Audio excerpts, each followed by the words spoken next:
Here we go. Get ready, get set for the best movie and pop culture talk in the universe. It's The Good Brothers on Mercado Airwaves with your hosts, Alex Mercado and Mike Mercado.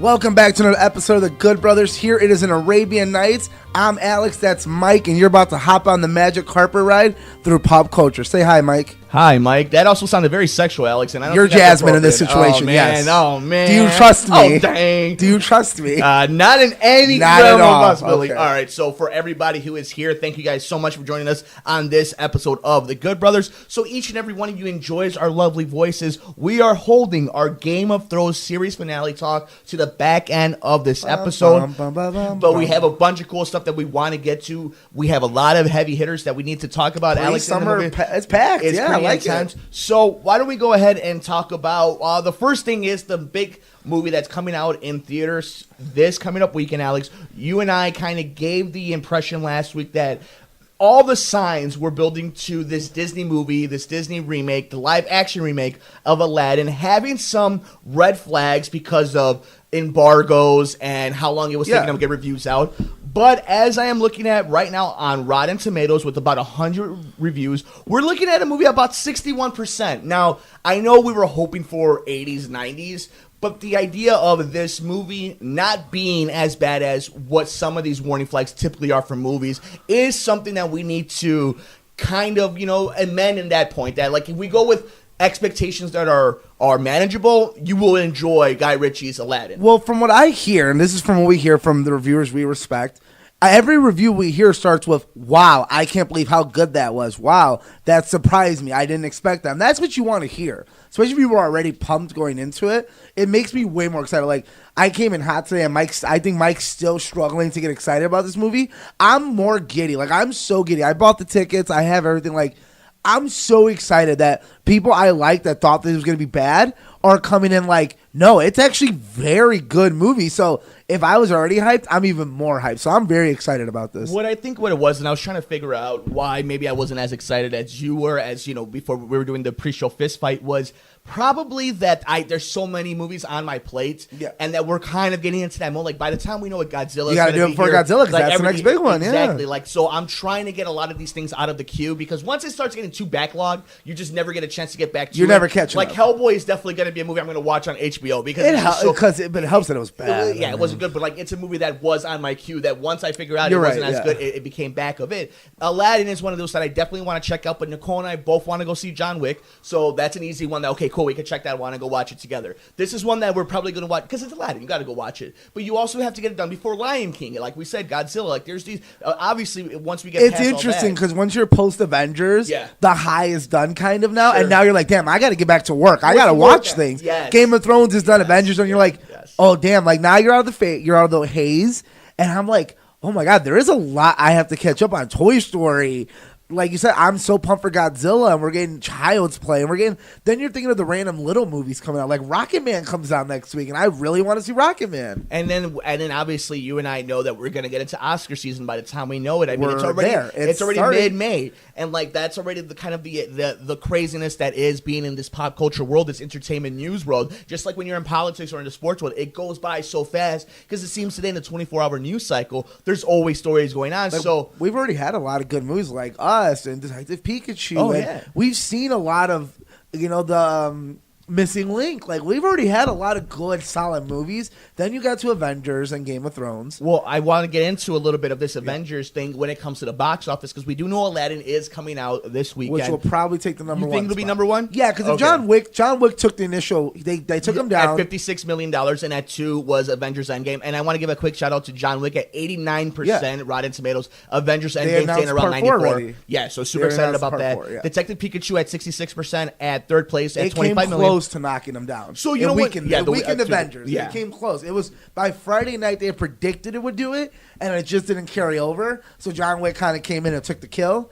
And I think now we're gonna start Aladdin and then Godzilla, and Godzilla will hold it for a little bit until we get another Disney movie. And just so we have a little bit of context too, when we were just talking about kind of the queue that you have to watch all these movies, we have Godzilla, King of the Monsters, Rocketman. Ma looks pretty interesting. I'm actually pretty interested. I think that'll be dope. I think it's gonna get good reviews because she's a great actress. Yeah. And then this movie that I haven't really heard too much about, but it has 100%, so we have to keep our eye on it when it comes to foreign film. Is Too Late to Die Young. Yeah. So I mean, it's not going to do anything in the box office, but like we're calling it now just so we have to when we look these back are at our movies that are rated predictions, 100% as of now. There was another one. There's a lot of these. Well, here's a movie films that I really want to see, and I'm a little bummed that it didn't get a higher score, but I'm definitely going to make time for it, maybe even by myself, is Brightburn. I've been super excited for Brightburn. It's only at 66%. Would have liked it to be more. But, yeah, I mean, Aladdin coming out this weekend, so it looks like it is worth going to the movie theaters for. It's right on the positive side, so now if it's going to make money, because you're hearing it's more of a Beauty and the Beast than a Cinderella, which is a good comparison than a Peach Dragon and Dumbo. And I think just more importantly, having all these movies, if you look at them, there's a lot of taste for people. John Wick, Aladdin, Avengers. It seems like there's a lot of things that... Star power, Keanu Reeves. You have the whole Marvel, and then you have Will Smith, and I'm glad Will Smith's getting the good reviews at least. Yeah. Like, you're not hearing one bad thing about the acting, and you're not even hearing a lot of bad about Guy Ritchie, honestly. Guy Ritchie, this might be his... Maybe we can put his name back on the poster after we get the money. Now they're like, oh, you know what, Guy Ritchie? I know you did King Arthur, and you really screwed everyone on that, but you're back. You're back. I'll let you do this. So why don't you stick it with us here at The Good Brothers, here everywhere on Mercado Airwaves. It was a little dirty. And and we will give you our full reviews of Aladdin and John Wick on the next episode of The Good Brothers. Alex, the internet was broken once again because of a Batman casting. This time it was the Cape and Cowl himself. At least it was for a while when Deadline and Variety are going back and forth. Who is the true number one to be Batman? For all you who missed it, we're talking about Rob Pattinson and we're talking about Nicholas Hoult, who seemed to be the 1 and 2 going into this casting. The big thing comes down to a lot of people were up in arms because of Twilight. That's what they know him as, Edward. And I get it. If that's all you know him for, fine. Yeah. The problem is he's had a very long career, people. And that's the thing. It's like we always talk about individuals, like you don't judge anybody when they're so young and all this other BS that we want to use in our daily life. But when it comes to this stuff, we want to ignore it. And this is the thing too. It's like, I get it. You can't watch every movie ever. But if people are telling you like, hey, no, he's been in some good stuff. Like, this is what I was telling Nicole. She's a fan of the Twilight series, obviously. Yeah. And I asked her, I'm like, how many of them became stars? Kristen, what's her name? Kristen Kristen Stewart. Kristen Stewart and Rob Pattinson. But if you think about it, Taylor Lautner got like 1 or 2 main roles in Hollywood. He got chances. They didn't do it. And they figured out really fast, like, nope, can't do it. And even with her, like, she's been she comes and goes, like, you see every once in a while, like, but he's kind of become a darling. Yeah, that's one of those movies where, like, the background characters got more starring roles than the main characters. Like, that's one of those movies you go back, like, guess who was in Twilight? You're like, oh, wow, that girl was in Twilight? And obviously Rob Pattinson was actually in the Harry Potter series. That's what I'm saying. It's one of those, because you know the YA at that time, like, where you're recycling a lot of people. So I think both you and I are in agree. Like, go watch The Rover. Go watch it. Like, it's a good, go. I like Rob Pattinson's serious work. Yeah, he's in it. He's good a great actor. He's doing the Nolan movie. Which we just found out. Actually, the White House one, whatever. Yeah, so why don't you go ahead and give us a little bit about what your thoughts are. I'm just excited about him. And I think it's like, how many times in the last 50 years we have to have this conversation? Like, if Twitter was wrong with Michael Keaton was cast, everyone would hate it. Mr. Mom. It's always hindsight. Oh, the guy from Daredevil and Jiggly is going to be Batman. It's just because Ben Affleck in The Town were like, oh, okay, I'll let him be Batman. We always get this. People at one time thought George Clooney was a good Batman. And I personally think George Clooney's a good Bruce Wayne. But you got to remember, people were cool about that. And they're not cool about this. Like, you're not looking at acting then. You're just looking to look. Like, you're not really putting any thought behind it like our father. But I don't blame him. Like, it's not like that's how...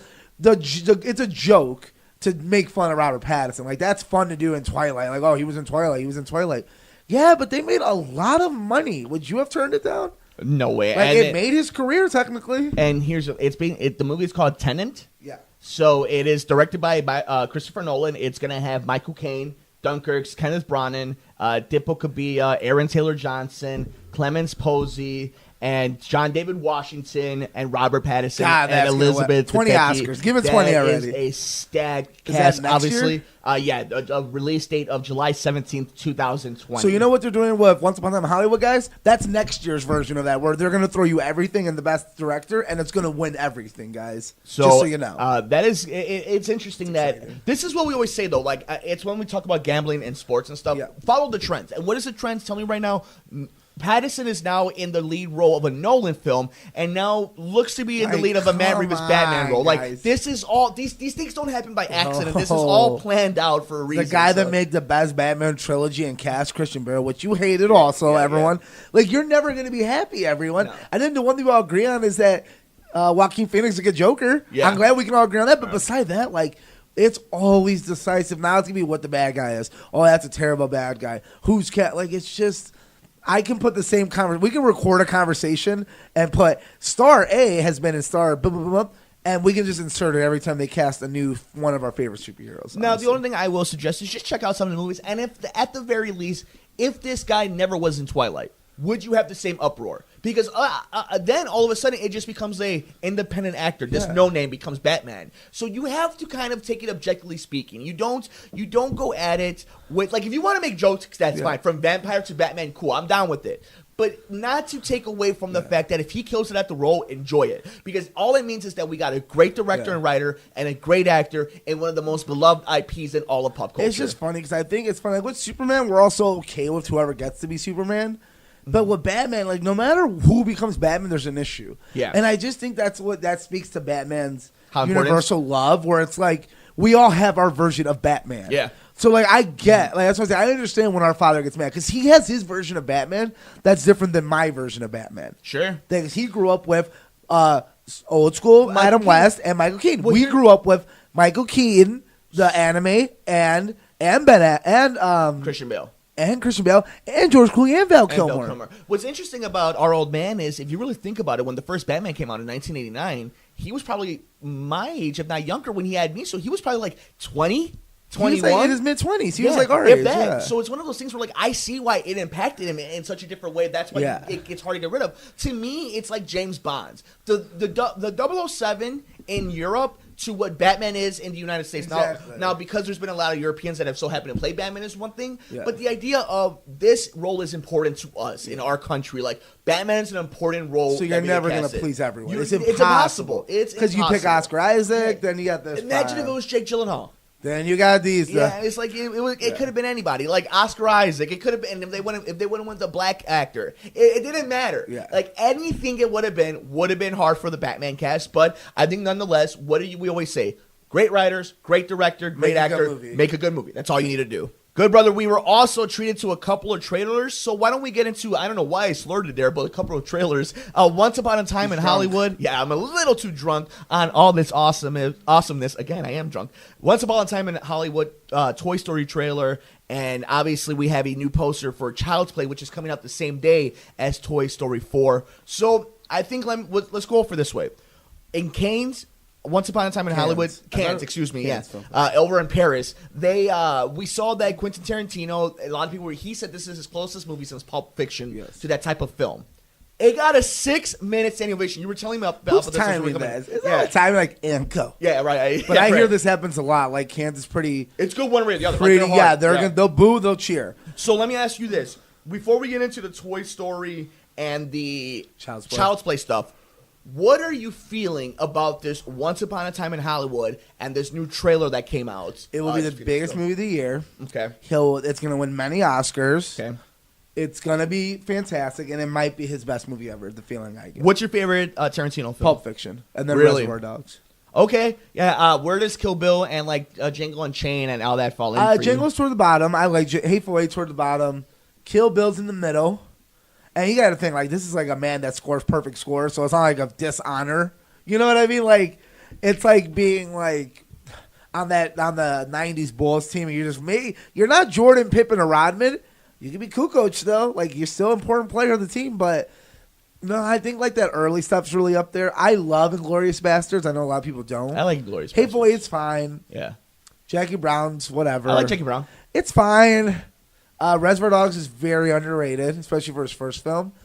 He does no wrong, honestly. Like, I love all his movies. Like, I think his worst rated movie would probably be like an 8 out of 10. Sure. And that's like a Hateful Eight. Well, that's like, you probably went a little too far on some scenes, but I like the movie. I love Kill Bill and Kill Bill too. It's hard, but like I'll put it like in his reservoir. I'll put him like at number 4 or 5. So this is a movie that we're very excited for, and what seems to be like a popular movie that can actually win an Academy Award. So we'll keep our eyes out on that and whatever news comes out of the new Tarantino flick. But good brother, we also wanted to hit a little bit on what is going on with this new rivalry between Child's Play and Toy Story. Obviously, Chucky kills them. Obviously, it's not a real thing because Toy Story is going to win in the box office. But what do you think about the marketing for both of these films? You have one that's coming out with a new trailer in with the 30-second spot and like the new origin story of Chucky from Child's Play. It's not named even Chucky, it's a buddy. And then obviously Toy Story 4 trying to come back for what a lot of people are pretty interested in. An unnecessary comeback. Yeah, very interesting. So what do you think about both of these movies and the way they're coming at people? I'll be honest with you. Toy Story 1, 2, and 3 are some of my favorite movies.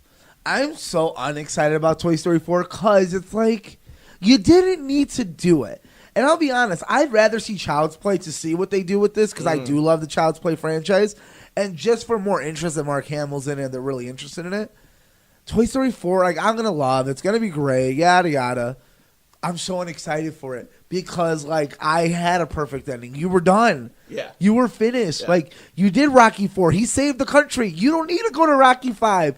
You don't need to come to the Wizards, Jordan. Like, you're done. Just walk away from Shawn Michaels. You don't need to go to Saudi Arabia, dog. Yeah, but he did. That's what I'm saying. Showed it's us like his bald head it's one of those things like Game of Thrones. You didn't have to end so bad. I mean, it just sorry, save it for later. Wait, save it for later. Save it for later, please, I guess. But, my initial thoughts are kind of the same. Like, I wish Toy Story would end at 3, but I'm open to Toy Story 4 because I trust the creators. And I trust where it's coming from. But Child's Play, I'm excited for because it means so much in our family. This stupid little buddy doll, like, we love him. Even our brother is named There's Chucky. no more bigger fans of the Child Play series than the household. So we're excited for it, and we'll keep our eyes on it. But it's something that we want to show to each and every one of you guys that it's something to keep your eye on when it comes to Mark Hamill himself, our Geek Kingdom King, the Jedi Master himself, Joker himself, is playing Buddy the doll. So Toy Story 4 gonna be great. We all know that, and Child's Play the remake should be very interesting. Is he the best voice actor of our generation? Yeah, he's close to it. Because he's getting like he's got a lot of roles at this point. As somebody in the industry, it's very rare to be a voice actor that people try to mimic. Yeah, and that's what he is. I'm trying to think. Like he's probably Nolan North is right up there. But like, because if you go up pure name and the characters, like he's stacking up these characters. Jensen Ackles is pretty good at it too. Yeah, no, Jensen Ackles is another one that gets a lot of good roles. Obviously, the guys who do the SpongeBob stuff, and like shout out to SpongeBob, they have the live action picture that came out.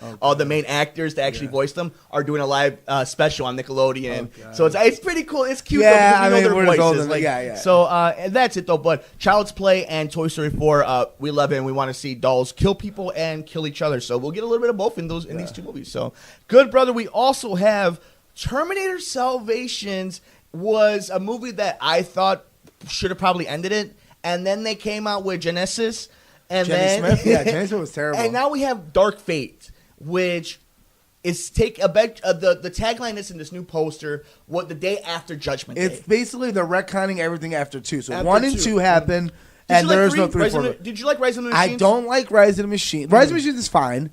I thought Salvation's very underrated. I actually really like McGee's vision of it. You like and Christian Bale. Hated Jenny Smith. Yeah, and I like Sabretooth too. So Sabretooth's not in that movie. What's his name? That's Sam Worthington. That's guy from Clash and Wrath of the Titans. Sam Worthington. I like him. So I like him. I don't love Jenny Smith, and because I think the Khaleesi doesn't. Jai Courtney Khaleesi, you're like, man. You're like, it's fine. But I like the first 30 I can't minutes think of of his that. name. He plays John Connor, but he's Jordy Clark? Yeah, no, Jason Clark. Jason Clark, yeah. That might be wrong too. Yeah, I feel like we're wrong. I'll look it up in a second. But like, I'm excited about this new one. But the problem is, it is a Terminator franchise, so you do have to be wary because like even Alien, like at their best, you're like it's average, and you kill the franchise. So if we get another average movie, I think we have to accept it's an average franchise because now you're losing more than you're hitting. Now, do you think with the fact that you are bringing back Linda Hamilton. You do have Arnold. Okay, we've had Arnold in every movie I agree. at this point, guys. I know. He's in know. every movie. Like, it's not that impressive anymore. Well, and James Cameron always gives the seal of approval, so not that impressive again. It is Jason Clarke, by the way. Good. Okay, good shout good. Okay, good. And Matt Smith from Doctor Who was in it, too. So there was a lot of star power. He was the in that kid, movie. right? Yeah. Yeah. No, he was the one that turns him into a Terminator. He turns turns Connor into one. Spoiler alert for the movie that no one saw. Yeah. So I'm interested in it because I love that series. Like, remember when ordering DVDs for the first time was a big thing? We literally got the first Terminator movie as one of our first DVDs because that movie That's my favorite one. I love Terminator 1. Like, I get why Judgment Day is great. Judgment Day is amazing. Like, it's probably one of the best action Very films fun, ever. but like, I think part one's like the best. Part one is kind of like it kind of defines you as a person too. It's the people who like you like aliens, horror aliens. more, or do you like that action? You like the I'm more of action. a horror fan. So and you know what? So am I. But I also love Predator. So it's just all in that same genre. I like the original. I like the more horror aspects, Yeah. but I also liked Predator. So what do I know? But we also not only was that the only marketing thing, and we will get the trailer as of Thursday of this recording of the new Terminator film. Star Wars, Alex, took over Vanity Fair, and we saw some pictures and a very alive. Spoiler alert for Star Wars. I know this is weird for a lot of people, but just in case, it is public knowledge, but we'll give you that courtessy. A very not dead Luke Skywalker. Well, here's the thing. They already said, and we didn't read into much, but I actually did a little bit. It's a cover because it is Disney, and they're smart about, we're not going to show Spider-Man in this. And Thor's not fat, but he is fat. Sure. And we can spoil Avengers now, people, if you're not seeing it. It's to make $2 billion, so whatever. It looks good. I think that's either a flashback or a Force Ghost, or it's just, hey, we have Mark Hamill, guys. Use it. Like, you're not going to make him look like a Force Ghost right now because that's stupid. Sure. I think that was just a picture. What do you think about the Knights of Ren? I think they're cool. I liked everything about it. I'm very excited for here. Star Wars. I like the Same horses. I'm hoping, like Christian Harloff said, we might get a real cool, like, kind of like medieval style Rings, horses and like lightsabers and guns on a battlefield. I don't want to see as much ships. Let me ask I you want this. more ground attack. We have seen a lot of space opera. In the I last like a few ground films. attack thing, Yeah. kind of like we're like It hasn't been down and gritty Attack in a while. of the Clones Yeah. style, but good. You know what's interesting is after I saw these pictures, I felt in the universe kind of a shift all of a sudden. Kind of the pressure feels like the pressure is always there for a Star Wars film. But when I saw those pictures, I felt like, oh, this is much closer to what I think they wanted to do than what ended up happening when they took a detour and they took J.J. up and Rian Johnson did it. Here's the thing. I like Episode 8 a lot. I like Episode 7 probably more. Episode 9 feels more like what they were trying to do from 7 to this way. From what it seems, it's going to be a good mix, but they are going to retcon a little bit. Yeah. But we got to remember, pictures. Ryan Johnson did have a lot of Yes. JJ stuff. Yeah, sure. Like, he did change a little bit, but they're going to like, the parents thing was, like, the biggest one. Other than that, like, Leia was always going to be in this movie. They were always going to head this direction. What happens to Kylo was always going to happen, You think so? apparently. You think a lot They've of said that already. Like, Okay. they've come out and said, like, what? Because he's kind of defending them, saying, like, yeah, because it's coming out, people are saying, well, this is good. Like, we want you to retcon. He's kind of being like, no, like, I'm not really retconning. Like, yeah, I'm going to go a different direction on certain things, but, like, we have a lot of the same story plots we were gonna have. Like this, though, like just because B was messed up, C was the same. Like we were all leading to C. Right. Just because you felt like this took a detour, well, we're still heading there. They didn't change at all, except for the parents. And that's the thing too. Is while I enjoyed it, I know a lot of fans. One of my favorite Star Wars movies, but I like them all. I really like 8. So this just seems like once again, just like, and you know what? Here's the thing. Say what you will about Star Wars, it always looks cool. It always looks like they're doing something. It's never a bad film. So like and like that's the thing. Like no matter what, this is gonna be I think it's gonna be a great Star Wars. Wait for Mandalorian if you're mad, because that's gonna be perfect. Yeah. So you can just get that, and then you'll be okay. You will get your Star Wars fix, all right? So let me ask you this: how far away do we get into, or how deep do we get into the rest of the year for you to go away from spoilers for Star Wars? I don't care about spoilers, dude. Okay. We'll talk about it when we get to Game of Thrones. I don't care about if I get accidentally spoiled, because a movie's a movie to me. Mm-hmm. Like, I like Avengers, I did actually, we both guessed wrong on Avengers because it kind of threw us all off. And I didn't love the ending. And I've been spoiled on Force Awakens, and I love the ending. So, like, to me, I kind of learned that I'm not that kind of person. That it doesn't bother me because I still need to see it visually. Sure. Because I've had movies where I knew it happened. I'm like, that still looked bad. What hurts you I've more? seen it and it looked good. What hurts you more, a low Rotten Tomato score or spoiler? A low Rotten Tomato score. All right. Because I hate when people disagree with me in a sense. I'm like, because I feel like there are people that look at that only. Sure. Like the Aladdin one. And I'm like, guys, you're not reading the reviews. People love it. Yeah. Like, yeah, it didn't get a perfect score, but people are loving it. So you should love it. Like, don't look at a 6.6 as bad. Like, I think people look at it as like a grade of like a test. Sure. When I'm like, you don't get Rotten Tomatoes. Like, anything above a 60 is like very, very good. Well, like, very good, guys. We'll find out in just a little bit how people feel about that sentiment when it comes to grades and scores. But keep your eyes open for the new Terminator trailer. And for all you Star Wars fans, the good brother, this one right here. Yeah, the bad good brother, but he's the good one today. Shut up. He gets a good gold star today. I interviewed the one, the only, the man, the myth, the legend, Ken Napzok here on Mercado Airwaves. For all you who are nerds here in the internet kingdom, we know Ken has been around the Schmoes Know. He's been around Collider, and he has came out with something that I think a lot of you would be interested to hear. So we interviewed him here on the network about his new book, Why We Love Star Wars, The Great Moments That Builds a Galaxy Far, Far Away. And you can check it out in the network. And for all you beautiful Good Brothers aficionados, if you stick to the end of this episode after our Game of Thrones spoilers, we will play that interview with the great Ken Napzok. Alex, can you vouch for the man? The man's a legend. The man wrote a great book, and if you're a Star Wars fan or if you're a pop culture fan, this is the guy. He was a former bouncer. He was a wrestling promoter. Like, this man's living the LA dream. Beautiful girlfriend, actress. Like, he's involved. Like, he's a cool guy. Like, when Mike told me about this, I'm a very big Ken Napzok nerd in general, just from all the little things he did on Schmoes. So any of that crew you ever get, I'm like diehard, like Aroka and Harlov and Napzok and Ellis, like super big fan. Jay Washington has been vocal on our show a few times when it came to like Twitter and social media. So I love those. Those guys are like our idols almost from a Chicago standpoint. And it's pretty cool that pretty much we are contemporaries, so it's also kind of that cool little back and forth. We're those people. Exactly. So shout out to Ken Napzok, who of the Pit Boss himself spent a lot of time with us over the phone to talk a little bit about his amazing book and just kind of the journey he's on. So keep your eye on that interview at the end of this episode and everything that is the new Terminator movie and Star Wars. But good brother, we have finally made it. It is time. One of the most influential shows has finally come to an end. And you talk about a moment in time, a 6-week period that has literally torn apart the internet, a fandom. People on social media don't know what to do themselves. Good brother, we finally have our conclusion of Game of Thrones. So why don't we do this, okay? Oh my, round one. So moving forward, spoilers on the entire series of Game of Thrones. Yes. Any rumor, anything that played out, anything in this episode particular, anything before.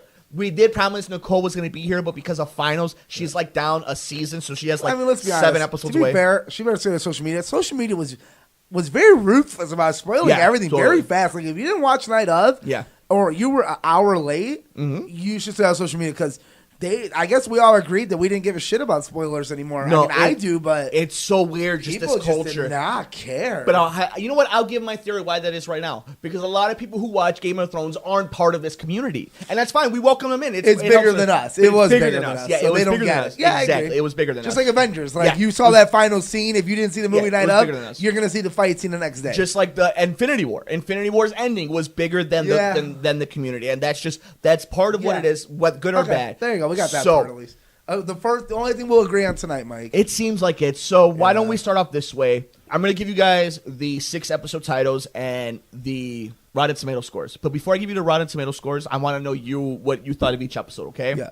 Episode 1, Winterfell, when everybody essentially has our reunion. Loved it. Same here. So what would you give it? Out of 10? Yeah. 9. I would give it probably a 9.2. It got a 92% on Rotten Tomatoes. Okay, so we're on track. Okay, good. I can't see these, so I want to see if I'm right about this. A Knight of the Seven Kingdoms. Jamie pleads his case before the audience. 10. And it's a 10 too. It's the best episode. You want to know what it was on Rotten Tomatoes? What? 88. Okay, but that's still good. I get it. The Long Night. Yeah. The Battle of the Dead versus the Living. Yes. What would you give that? The episode that a lot of people couldn't see, but it had that awesome Arya ending and what happened in between the castle. What would you give it? What did you like about Did you like the episode? What great? So I mean, it's like, are we gonna talk about each episode or not? We're 'Cause I feel like the first two we liked. There was a lot of talking, so we don't really have to get into it too much. Well, and we've talked about it. We're here at really the turning point of the series. Where a lot of people, I'll be honest, it was fine. I'd give it a 6 out of 10. Looking back at it, because again, it's all hindsight. Because sometimes you want to save your judgment until you see how it plays out. Sure. As of right now, it's a 6 out of 10. I like the middle of the episode. I think the beginning drags. I think at the end of the day, the Night King is completely pointless and weak. I think the ending's stupid. Arya's fun, but like in general, it's kind of dumb. Yeah, I don't like it. I'll be honest. Like, this is where I'm starting to be like, man, I'm having a struggle. But which is weird. I like the next episode a lot. I like episode 5 a lot, actually. Episode 4 is the next episode. This is episode 3. No, the Long Night, the Night King. So what do you think? Like, what do you think, Long Night? What'd you give it? So I love episode 3. Episode 3 is a 9 out of 10 to me. Oh, so we're way off on that. Wick, yeah, and it got a 74% on Rotten So we're in Tomatoes. the middle. So we're I'm a little low. You're a little high. Yeah. What I love about the episode is the horror aspect of it. Yeah. The fact that at no moment did we really know whether somebody was going to survive or not. There was a drag period throughout it, but I didn't know who was going to make it out alive. Oh, no. At the time, I probably would have given it 8 out of 10. Yeah. Looking back at it, which is with the ending, it went down a lot. I love, personally, the ending. Yeah. And I'll get to episode 6, my big theme of this whole episode. But like, let's talk about the White Walkers. Like, we might as well talk because the White Walker. Okay, look, I think it was. At the time, I understood it because I thought they weren't the main bad guy. Cersei was. Yes. And then when we find out Cersei wasn't the main bad guy, yeah, then it was almost like, oh, okay. Oh. But you know why? And I'm going to use this word now, and I'll come back to it at episode 6. Yeah. Rushed. Yeah. Rushed. Yep. Rushed. Rushed. So we go to episode 4, and essentially it's the aftermath of whatever I think happened. it was the worst episode of the season. I actually agree. Episode 4 was the worst episode. But I'll be honest, it's about the same as episode 6. So give me your score for episode 4 without spoiling episode 6 yet. 5? You know what? I'm going to give it a 6. It got a 58%. So we're right there. So we're right, yeah. So we're pretty on point with this. Let's get into an episode that legit triggered people. Episode 5, The Bells. I love that Let me go back to episode 4, though. I love episode 5, too. But before we go to episode 4, the ending of episode 4 is one of the most important things that we ever saw on it. It just drags you around for 45 minutes for no reason. But that episode 4 ending was important, and it was a crucial moment. Even everything that led up into, Euron, even though Euron's a wasted character, this whole, like everything that led into that was important. But you know what's funny is it really didn't mean anything in episode 5 because they run roughshod in the Bells. I love this episode. Episode 5, I was on the edge of my seat. Yeah, and I guess it's how you feel about The Long Night, where it was like maybe hindsight. But I thought that was the best episode of the season. I give it a 10 out of 10. It was emotional. It was fantastic. Like, we spoke so highly of it last week. Yep. And I just think about it. I was like, I watched that episode, like, on the edge of my seat. Like, is she burning this town? Like, they're running. Like, the way it was shot, the music, just, like, everything, the heel turn. You're like, this is fantastic television. Me a score? 10 out of 10. I give it a 9 out of 10. It's got the worst. 48%. And I get it, because I think... I think you can really have an even debate about the Mad Queen herself. Honestly, I think if you were watch the show again, if you watched it only once, you're confused. If you've seen it like you and me, where we have to study it, she was gonna go evil. Like that was kind of a little bit in there. Like we knew that. Rushed. Yeah, they needed 2 more episodes. Episode 6, we got to the Iron Throne, the series finale, appropriately named the Iron Throne. Good brother, the aftermath happened, and I will tell you one thing, and shout out to Dennis Zing, one of the unsung heroes of the geekdom internet community. Hell. I love what he said. The first half of this episode was masterpiece. Yeah. After Dany is taken away with Drogon, that episode takes the hardest dive I've ever seen in Game of Thrones. Fantastic Four style dive where you're like, okay, oh. I love some of the... Here's the thing, though. Individually, I like the last 5 minutes-ish. That's what I'm saying. Like, I love, after the OCD moment of Tyrion, I do love him hearing him talk to his people. It's just the throne, picking the throne brand. was so bad. Sansa kind of being... I'll be honest, dude. It was a bad, and I respect the opinion. Yeah. I don't think the beginning's that good, but I respect the opinion. Yeah. I think the episode, like, for 15 minutes was good. Sure. Man, dude, it's a bad episode. Like, and I'm going to say it right now, and this will be our first bull segment. It's a very bad series finale. Like, it's one of the worst series finale I've ever seen. Like, it made me more upset than Sopranos. How about for me, I could appreciate somebody saying it was a bad series finale. For me, I felt a conclusion. I just don't felt I saw a conclusion of SparkNotes opposed to investing a time reading through it. So, like, while Avengers Endgame took us 22 movies and you felt every drip of it, this one felt like, all right, and then this happened, and then this happened, and this happened. Bad, like you said, a conclusion. It's like if your girlfriend cheats on you and they throw something at you. Well, that's technically a conclusion. Doesn't make it a good one, Mike. Like, it was bad. Now, I will say this, though. This will have the benefit of time. This will have the benefit of being a show that everybody binge watches that weren't part of this phenomena, and it won't feel this way. I do think a lot of negativity towards this was people that weren't part of it, that aren't part of this, which is awesome that they joined. A lot of new fans were created, a lot of buzz for this Geek Kingdom was built, but a lot of people, too, don't have the patience for it. A lot of people expected one thing. And again, you can't take 2 years off and then rush it. Give us 6 episodes. Yeah, you might as well give us 8. Like, it's just, there's so much wrong with it. There's so many things that didn't tie in. I want to say this, though. If you've noticed, for all you listening right now, and we appreciate you listening to us, but this is the truth, too. You hear us talking about it, but at no point do you hear us bashing certain people or also saying you have to redo it. This is what they gave us. This was their art. They gave it to us. We judge the art because it is subjective, but that is what they gave us. That is what it is. Yeah. So if 20 years from now we get another Game of Thrones and it's worse, but they do a series finale better, that's it. But this is the art piece that we got, and we will now judge it for the rest of television pop culture history. But no one can ever take away how important this show was. I think it's simple as this. There was a time where I think it's pretty. I think if it's pretty known, Breaking Bad is the greatest television show of all time. Mm-hmm. I think that's the most agreeable thing anyone could say. That and The Wire seemed, and Sopranos, those three. But I think Breaking Bad's the most consistent. Like, it's the most popular watch too. It too. Exactly. Yeah. When you look at numbers, Game of Thrones came around and they were challenging for that throne. And this last season really proved that, 1, I love Breaking Bad, and 2, it's a lot of pressure, and 3, it's not number 1. Like, this season literally took it out of contention for number 1. I can I agree with you. I don't think it's the greatest show ever. It could have been. I think, though, this is a show that when somebody tells you it is, you can't argue with them. It's very Sopranos, where I think it's still worth watching. The journey is worth it, but you're going to have to sit still because guess what? The last season's not that good, But here's the thing, too, is there is a level to this game, and Game of Thrones is on the top level. So, for example, let's say you think Breaking Bad is the best show ever. It is. Fine. Every show that's under it is on its level because anybody can tell you. But there is a drop-off, and Game of Thrones got over that hurdle. Oh, no, it's over the hurdle. It's over that hurdle. It doesn't matter. It was over the hurdle after season 5. Yeah. Like, it doesn't matter. It could have had the worst ending in history, which I think it is. One of the worst. I think in 10 years, we're going to go back and be like, it will make a list as one of the worst endings in history. That'd be interesting. I truly believe it. Because it was bad. Like, there was so many things. Not even unanswered, but just not cared about. Sansa was completely useless this season. I like her and she was useless. Arya's whole arc is useless. But Jon being a Targaryen means nothing really beside Dany's character. Dany's killed off way too simple. Tyrion is the only one very consistent. I like your story. Like, you're the best part of the episode, Tyrion. You're the man. Like, you carry the show. If it was just you, you're perfect.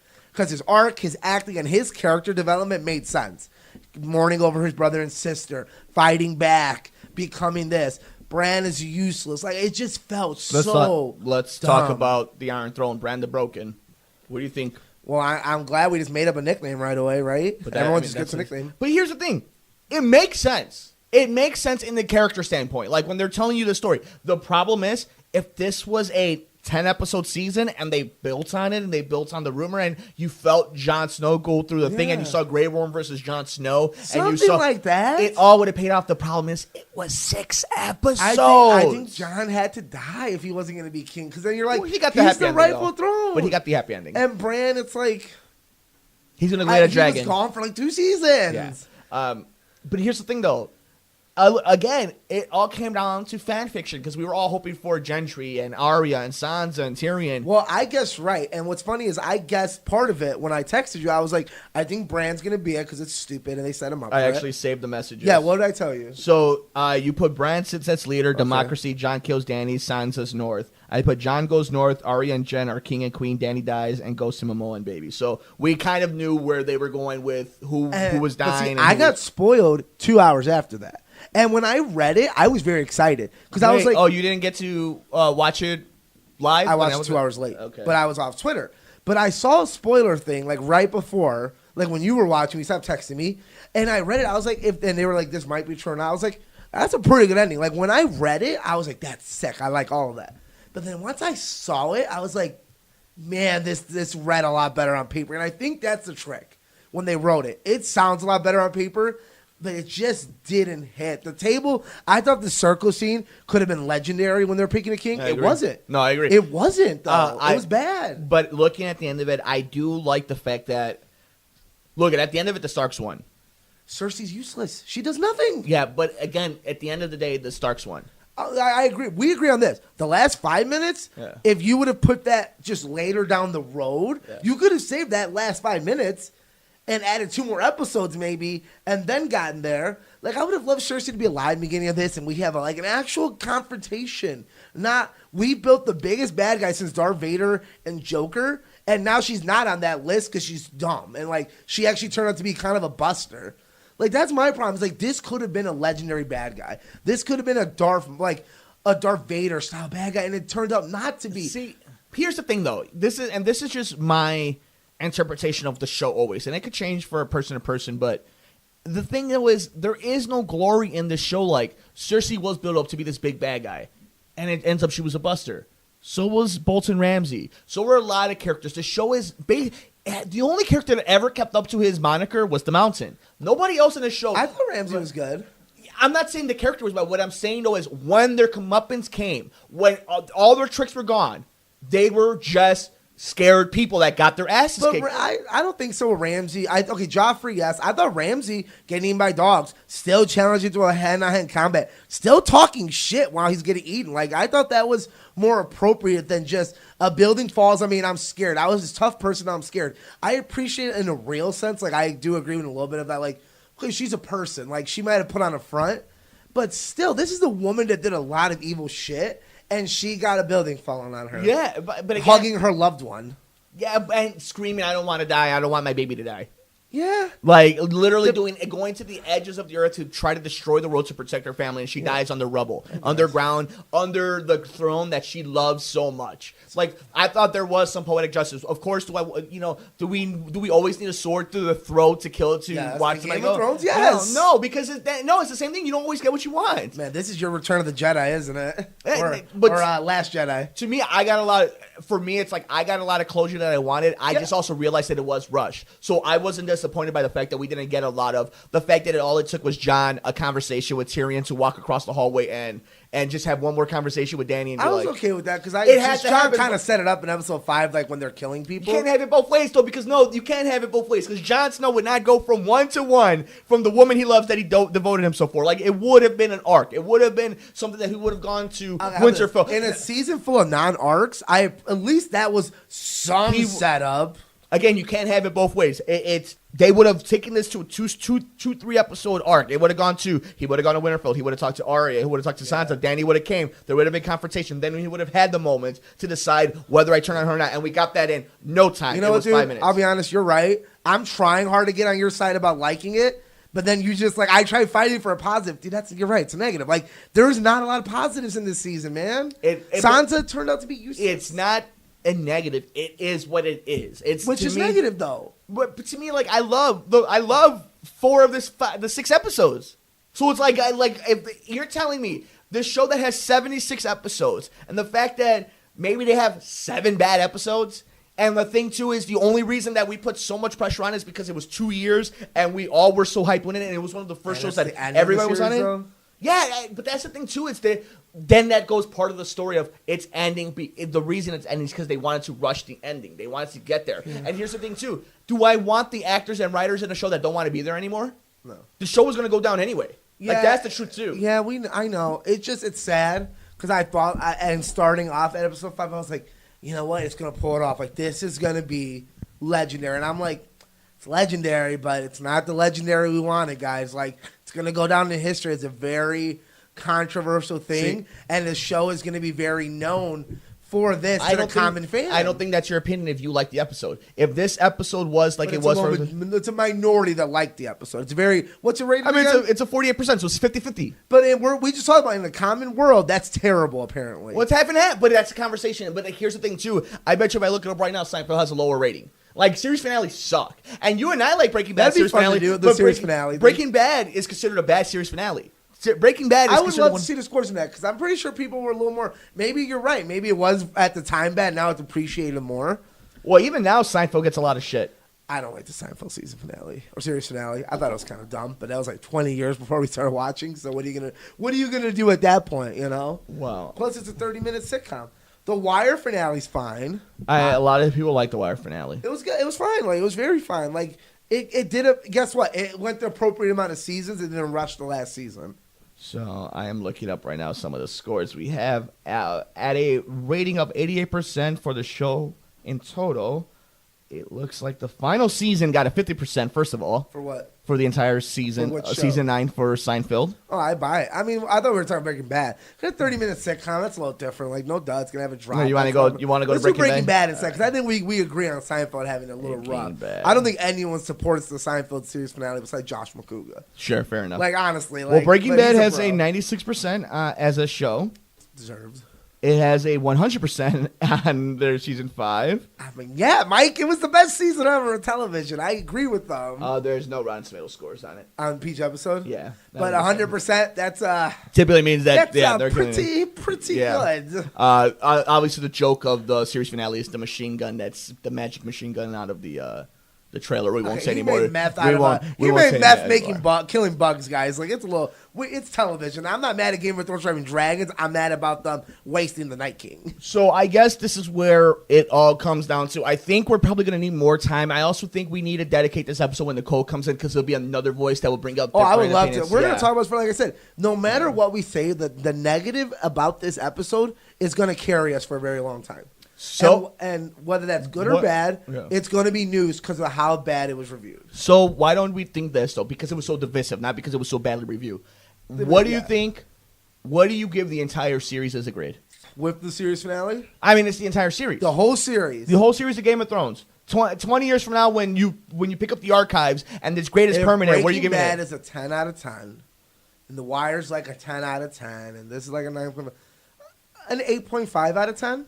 I gotta be honest, like, having a bad ending does affect you. Like, if had this ending been better or the season been better, it would be a 9.5.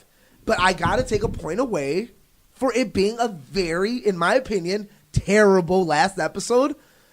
Very mediocre season when you have maybe 2 good episodes and it's all talking. And at the end of the day, you left so many plot holes on the table that I would love to go to an episode of like, well, what did this mean? Well, what does this mean? Well, that was stupid. Well, that didn't mean anything at the end of the day. Is there a Lord of Light? Well, the Night King was kind of pointless. Yes? No?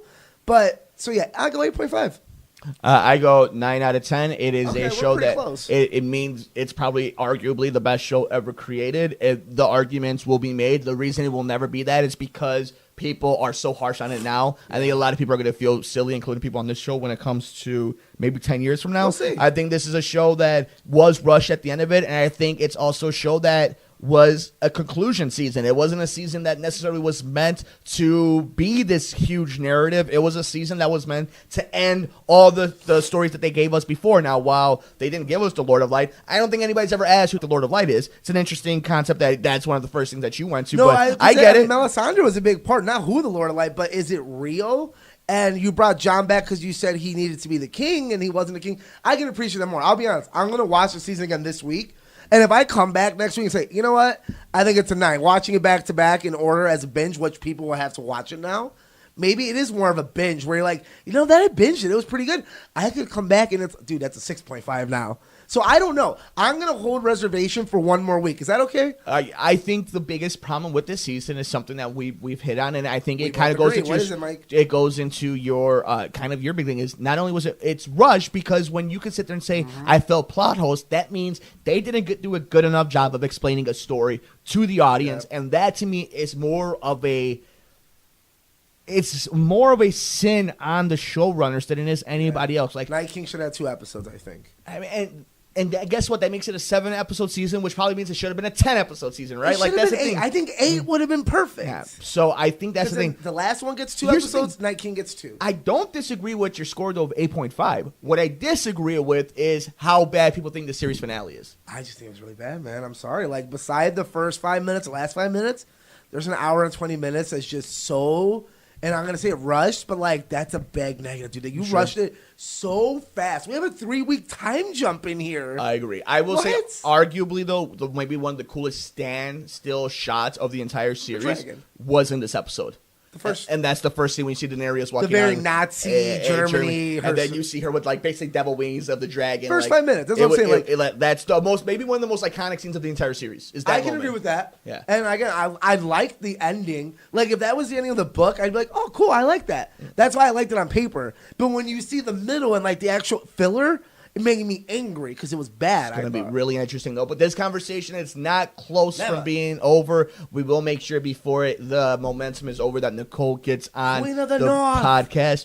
But the Good Brother and I will just periodically talk about it. And I think it's just one of these shows that, you know, we'll crack the mics open and just let you guys into these conversations. But Good Brother, it has been an honor and a privilege for you and I to represent House Mercado in the North here in Chicago to review these shows and be a part of these shows. Our watch is over. Our watch is over, and we head north with the Wildlings, but we will continue on the legends of Ice and Fire. Wildlings. Yeah. Totally be Wildlings. Yeah.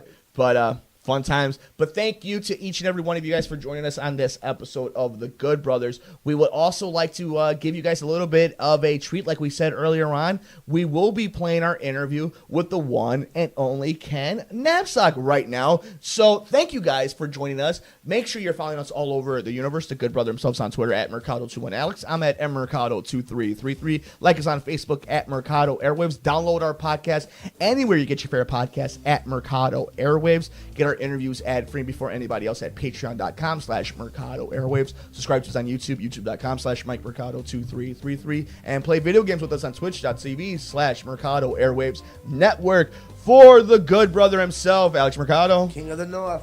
I'm Mike Mercado. Enjoy the rest of your week. Keep it with us for all your entertainment news. And, of course, the North remembers. Thanks for joining us here on The Good Brothers, here on Mercado Airwaves. Enjoy our shows? Follow the Mercado Airwaves crew all over social media. Like us on Facebook at Mercado Airwaves. On Instagram, Nicole is at Typing When Tipsy. Alex is at Mercado2121. Mike is at Mike Mercado2333. And our true crime show is at Murder Mysteries and More. And on Twitter, Nicole is at Typing When Tipsy. Alex is at Mercado21Alex. And Mike is at MMercado2333. You can follow the network at Mercado Airwaves. Follow our pop culture show on Twitter at Good Brothers Pod. Get us on the go by downloading our programs anywhere you get your favorite podcast, like iTunes, SoundCloud, Podbean, Stitcher, and other popular sites. Just search us at Mercado Airwaves. While you're at it, please like, rate, review, and share us with your friends. Visit us on youtube.com/MikeMercado2333. Click the subscribe and like button to get notified every time a new episode or interview is posted. Support Mercado Airwaves by visiting patreon.com/Mercado Airwaves, the home of our interviews with athletes and celebrities, which you can get ad-free and early before it's released to the public. Come play video games with us on Twitch, twitch.tv/Mercado Airwaves Network. Mercado Airwaves is powered by Munch Art Design. Like them on Facebook at Munch Art Design.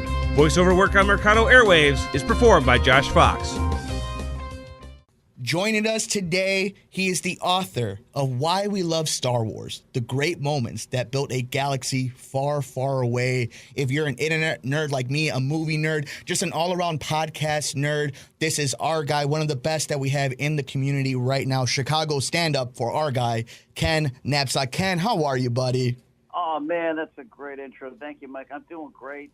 Just was out there in Chicago in April. Love that city, so love the people out there. Happy to talk to you all. Yeah, and you know what? Chicago not only is going to love Ken even more after Star Wars Celebration hit the Windy City, and now we have this passion project that just so happens to be some awesome work, on top of it. It's always one of those blessings when you see somebody who has a passion project that also is well done and has all that behind it. What was kind of the starting process of this? Was this a lifelong thing? Was this one of those thoughts that came out of nowhere? Where did it start? A little column A, a little column B. I think I've always wanted to be, I'm a writer, and I've written for, stand-up and stories and short things, but I've never written a book, and that's a different skill, and I always wasn't sure if I had it, but I always thought, all right, I think I want to. But want and doing it are two different things, so I had put it off for a long point. And I'm not even necessarily saying I just wanted to write a Star Wars book. I'm just talking about writing a book in general. So when my career path kind of switched a little bit, I went from a full-time employee, kind of found myself freelance, trying to figure out what to do with my career from that point on. I really focused on, all right, let's try to do something we haven't done before and haven't had the time to do before, and I focused on a book. I had a couple ideas, some of them non-Star Wars, but I met with my good friend Alicia Malone, who fans of the Schmoes know, or the Turner Classic Movies, where she works now, might know her, and she had just written 2 books for Mango Publishing, Backward and in Heels, and The Female Gaze, and I just kind of consulted with her about it. She said, I think you can do it. She pointed me in the direction of Mango Publishing, and we settled on a Star Wars idea. It just made sense, with that being my focus in a lot of my work with the Force Center podcast and Collector Jedi Council and all that stuff. And that's where it began. And then the scary thing started. They said, go write it. And Ken, you know what I love that you hit on too was, you're mentioning Alicia Malone, one of the best, like literally one of the classiest, awesome ladies that you can watch in this whole circle. But what I love that you hit on is some of the work, the people you surround yourself with. How important is it to, you don't want to be a clone, you don't want to be just the other one, but to take a little bit of everybody, to take all the things that you learn from somebody and then focus it onto a project like this. How much of a benefit was it to have such a plethora of these awesome people behind you that gave you that you can use as a motivation or a source or just like that backlog? How important was that for you in this process? I think that's a great question, and no one's really asked that about the team that's around us. We have a good crew. A lot of us, we're friends. The Schmoes Know crew, and then through that you meet people like Alicia Malone, Mon Garrett, Scott Mance, Roxy Stryer, all those people. A lot of them who maybe are in the circle now, but back in the day were just someone you met in the hallways when we would do the Schmoes show and everything. And it's really important. It's important professionally. They always say, "Hey, network." Right. Well, that doesn't necessarily mean going to parties and passing out business cards. It just means you start coming up with a group of people. I mean, I saw it in stand-up and sketch comedy too. And you can feed off each other, help each other, counsel each other. Sometimes it's straight out competition, and we don't want to admit it. I want to get something. That person did that. I love that person, but I want to do that too. Right. And that's kind of inspiring in its own way. And it's nice to have people in your corner professionally. And then that leads to, personally, you get a lot of support if you're down and out. My writing partner, Matt Key, and I, we help hold each other up when we need it. I have great conversations with Tiffany Smith. We'll grab lunch and just kind of check in with each other mentally. And I couldn't do any of this without my girlfriend, Grace Hancock, who I met through this world too. So sometimes you even find love in these worlds, and all that feeds into these projects and allows you to do it because it's not always easy. And I had a couple breakdowns during the writing process where I just couldn't find the words and didn't think I was worth this or could do it. And that's the stories you don't always hear. And therefore, it's those connections you're talking about that become very important during those moments. Ken, when you just mentioned that, it really hit me in the soul. My girlfriend, she's a writer, and she just finished up her 5th year of college. She's got all these degrees, and she's going to these conventions, writing, and that block that a writer gets is so mentally and spiritually devastating from a partner's perspective to see, it's in there. You want to just shake and be like, just shake it out. Pour it over like some salt. But for you, how important was it to not only the amazing people around you to get over that, but to also almost embrace that moment because the success on the other end doesn't come without that, that writer's block? Yeah, it's a weird thing. And I've heard to say before that there's no real thing called writer's block. You just you have to, you know, that's a mental thing. And I get it. I think it is the term that best describes what we go through and what your girlfriend's going through and what I went through. It's a confidence thing. It's a moment. There's I got a copy of the book in front of me. I'm trying. I think it was essay 21 that I wrote. There's 104 essays in here, and I think essay 21 is about Obi-Wan Kenobi. And I know Kenobi. I've watched Star Wars my whole life. I'm writing this damn book, right? I got it. I couldn't write it. I just broke down, and it just was a weird situation. And you just have the girlfriend pats you on the back and says it's okay, but also get back in there and you're going to do it, and that's where the concept of writer's block goes away. You just have to do it and push through it, and that's what happened. But yeah, that kind of support. I don't think people talk about that, the creative process. It ain't easy. It ain't easy. Why we love Star Wars, the great moments that built a galaxy far, far away. Get it everywhere right now. Amazon, Barnes & Nobles, all the great places. Make sure you guys are checking out Ken Napzok on Twitter. You guys can check out a link right there. We'll definitely retweet this interview and tag him in it so each and every one of you gets your hands on this book. It's summertime. I know all you are going down to Wrigley Field and to U.S. Cellular, Comiscular to watch the White Sox and the Cubs, so you're going to need something on the train to read, and this is the material for you as we get to the summer season.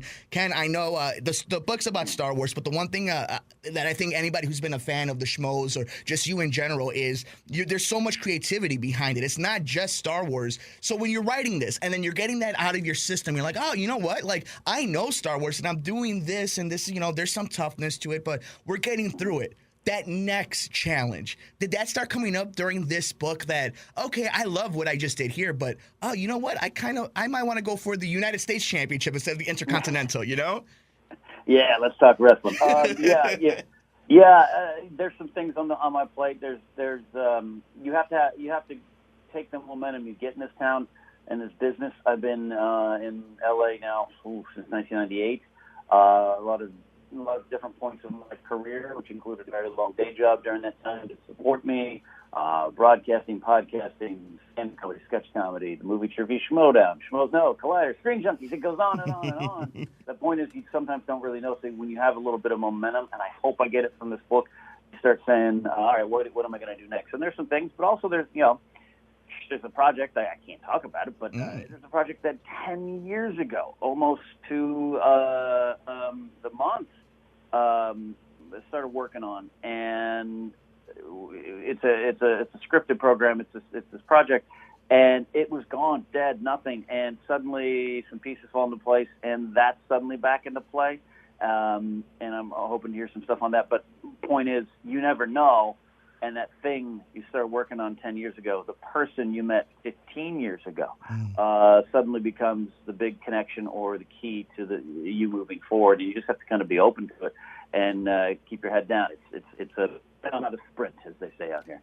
Ken, it's interesting because you're one of the people who really understands what it is to put your heart and soul in a lot of different projects and a lot of different worlds and a lot of different mediums. But when you're reading, if you do read your book again, or if you're ever just kind of going through it to kind of do the study guide again and going through film, as they say in sports, right? Do you see yourself kind of changing throughout that book? Do you see the difference of the Ken 6 months when you were writing this part of the book to the eighth month mark to so on and so forth? Do you see the different versions of yourself while you're reading this?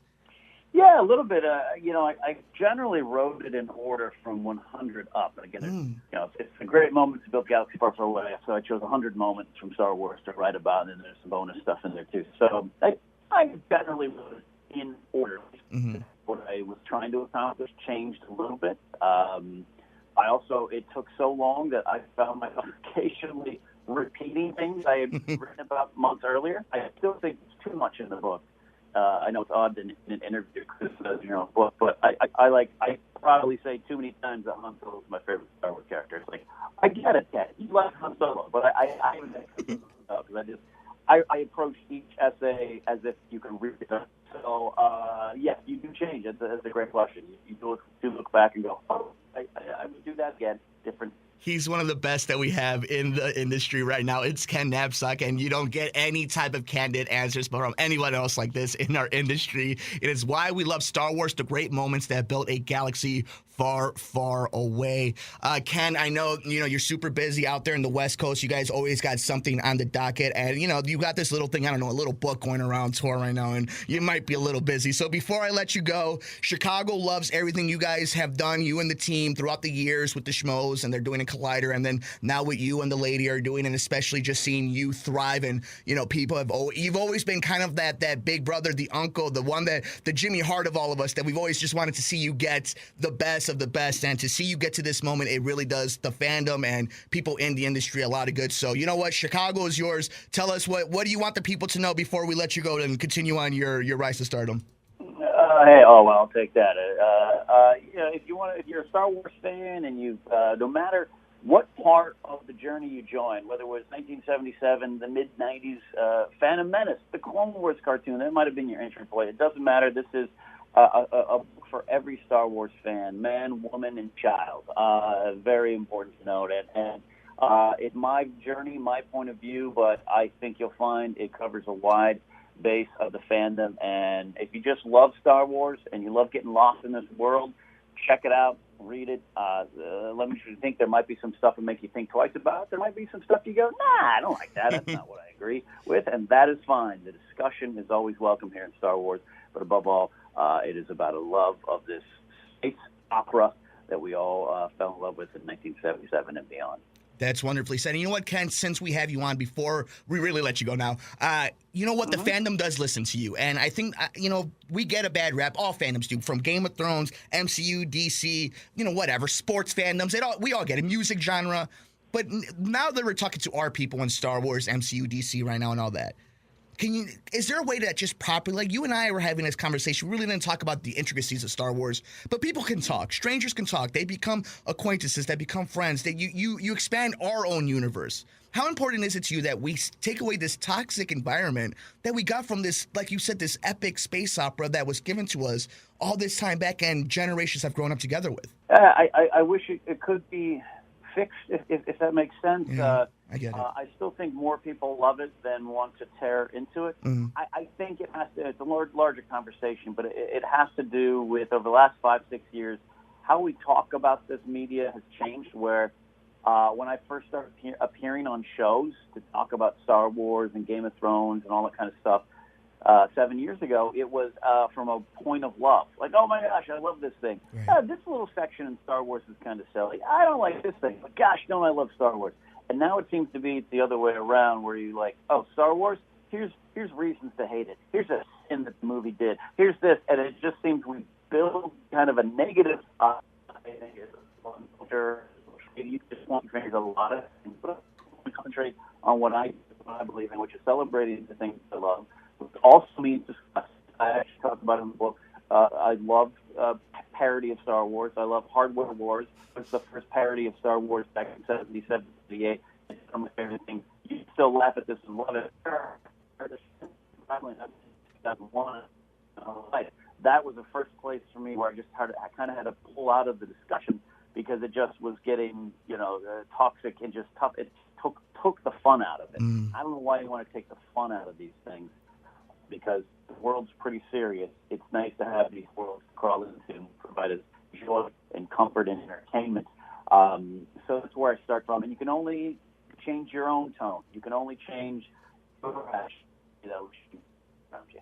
This is why you are on the forefront of this, and it has truly been an honor here to get you out here in Chicago, to get into the audience that we have here, that it is such a big thing for us that it became a pop culture phenomenon, and what it does mean to a lot of families and a lot of individuals, and how much it's helped people. And really check out why we love Star Wars, the great moments that built a galaxy far, far away. If you're a podcast or internet nerd like myself, check out Ken Napzok. Absolutely.